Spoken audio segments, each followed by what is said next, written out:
President Biden and NATO leaders gathering as Russia continues its brutal attack on Ukraine as talks intensify that Putin could use nuclear weapons. Delaware Senator Chris Coons joining us this morning. Senator Coons, welcome back to the National Desk. We appreciate you joining us. Thank you, Jan. Great to be on with you again. What are you hearing first about these latest reports that Putin is thinking about nuclear weapons now? Jan, this is very concerning, and I am glad that President Biden is in Europe meeting with our critical NATO allies to be prepared for whatever Putin might do next.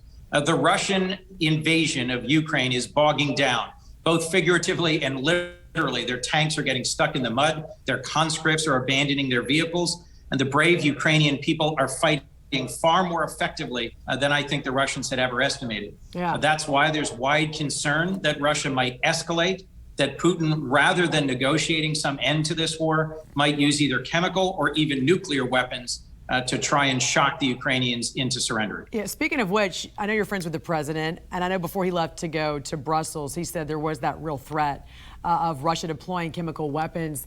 What is the world up against if this happens, and how will the U.S. respond? Well, the most important thing about our response is that we do it jointly with the rest of NATO. That's why President Biden's consulting with them. Vladimir Putin knows that he can't possibly beat the assembled armies of the 30 nations of NATO. President Biden has already deployed 12,000 American troops to the eastern flank of NATO and provided $2 billion in additional military aid to Ukraine. We here in the Senate just approved $13 billion more in military and humanitarian aid, and a lot of that is going to shore up our eastern flank allies, countries like Poland and Romania that are facing a lot of pressure. If Vladimir Putin were to use tactical nuclear weapons, it would cause a massive loss of life. The radioactivity would then go into both NATO countries and Russia. And I think it would be profoundly destabilizing. And we need to communicate clearly to him and to his military that would have severe consequences. What kind of consequences?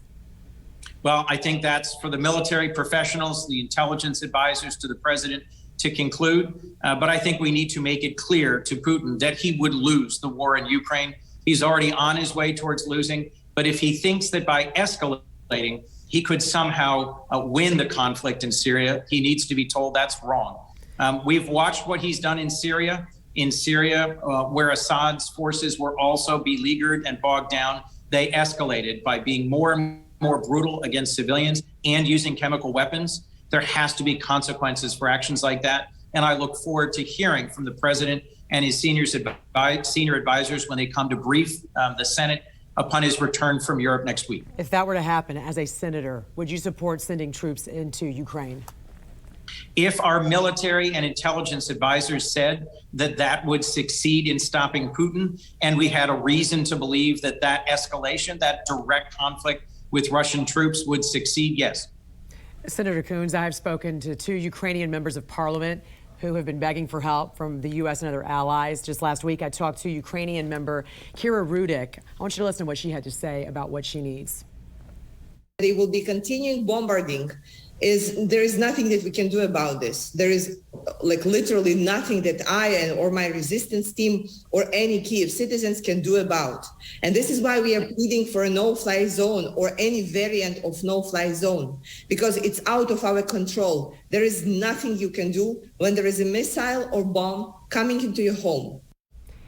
In a recent opinion piece, Congressman Michael McCaul, ranking member on the House Foreign Affairs Committee, admitted a no-fly zone would put the U.S., as we know, in direct conflict with Russia's military. We don't want World War III, as we know, and this is something that the White House has also said. But he also suggested that with the right weapons system, Ukrainian President Volodymyr Zelensky could create his own no-fly zone. Here's what he said. He said all he needs is Biden to help facilitate the transfer of longer-range air defense systems like the S-300, as well as the MiG-29 fighter jets from NATO allies to Ukraine. As President Biden heads back to Europe, he has the opportunity to help to repair America's standing as a world leader by helping President Zelensky get the weapons and aid he so desperately needs. What do you think, Senator? Look, I know Congressman McCaul. I respect him, and I broadly agree with that opening part of that statement. That's why, as the Wall Street Journal has reported, and as we have been briefed, there is an urgent effort underway by the Pentagon and the Biden administration to deliver advanced air defense systems to Ukraine. We've already given them hundreds of Stinger missiles that they've used to great effect to shoot down Russian helicopters and some of their low-flying fixed-wing aircraft. But the Stingers don't have enough reach to genuinely protect Ukrainian cities. So we have found in our inventory of old Soviet weapons systems that predate the S-300, the SA, I think 3 and 8, but these are surface-to-air, mobile surface-to-air missile systems that are being sent into Ukraine. And I know there's active conversation about providing S-300s as well. The Ukrainians have fought exceptionally well. They have about 50 MiGs that are currently flying about 10 sorties a day. And I know that at the NATO summit, at the NATO and EU meetings this week, there's vigorous conversation about what additional air defense and air systems we can provide to Ukraine that'll help strengthen their defense. The Russians are using standoff air-launched cruise missiles for some of their longest and hardest strikes into Ukraine. They are firing them from Russian territory. And as you mentioned earlier, it would be very difficult to shoot those down or take their launch platforms out without being in direct conflict with Russian units in Russian territory. Senator, before I let you go, I'm wondering if you could just take a minute and reflect on the life and legacy of former Secretary of State Madeline Albright, who we learned passed away from cancer. What legacy does she leave behind? Well, Madeline was a great friend and mentor to me.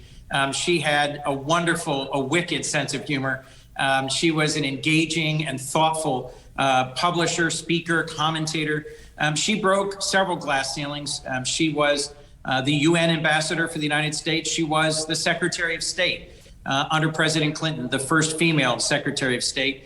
She also worked here in the Senate for Senator Ed Muskie. As someone who was born and spent her first few years under communism in Czechoslovakia, a member of a family that fled after suffering the brutality of the Nazis in the Second World War and then the brutality of the Soviets, she had a clear-eyed view of the importance of the United States as a beacon of freedom in the world, and she stood up for democracy. I first got to know her in her role running the National Democratic Institute, which helps ensure that there are free and fair elections around the world, and through another program, the Truman Scholars Foundation. She did so much for so many years and will be deeply, deeply missed. Yeah, she will. All right. Senator Coons, we appreciate you joining us this morning. Hope you have a great weekend. Thank you, Jen. Thank you.